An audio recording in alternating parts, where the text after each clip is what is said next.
வணக்கம். விண்வெளியில் விவசாயம் செய்யும் வேலுசாமி. இன்றைய தலைப்பு என்னென்னு கேட்டிங்கன்னா, எலுமிச்சம்பழம் செடி. இந்த எலுமிச்சம்பழம் செடியில் எவ்வளோ வேர் இருக்குன்னு பாருங்கள். நம்மளோட உடம்புல எந்த அளவுக்கு நரம்பு இருக்குதோ அந்த அளவுக்கு இதனுடைய வேர். இது ஏன் பிடுங்கன்னு சொன்ன, இது ஏன் எடுத்துகிட்டு வச்சுட்டுன்னா, வேர்கள் அதிகமாக அந்த ட்ரம்மு வெடிச்சிருச்சு. அந்த ட்ரம்மில் இந்த செடி வளர்கிறதுக்கு வாய்ப்பு இல்லை. அதனால் வேறொரு இடத்துக்கு மாற்றுறதுக்காக அதை தோண்டி எடுத்துட்டேன். தோண்டி எடுக்கும்போது தான் இவ்வளோ வேர் இருக்கிறது தெரியுது. எவ்வளோ வேர் பாருங்கள்.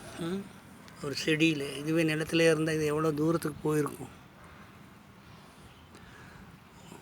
ஒரு செடியை சிறைச்சாலைக்குள்ளே போட்ட மாதிரி இந்த ட்ரம்மில் வளர்த்துறது. நிலத்தில் விழுந்துச்சின்னா அதனுடைய வேர்கள் 4 மூலைக்கு போய் நல்ல விளைச்சல் கொடுக்கும். மாடியில் அவ்வளோ சீக்கிரம் மரங்களை எல்லாம் வச்சு வளர்த்துறது ரொம்ப கடினம். இருந்தாலும் முயற்சி செஞ்சு நடந்துகிட்டே இருக்குது. வணக்கம்.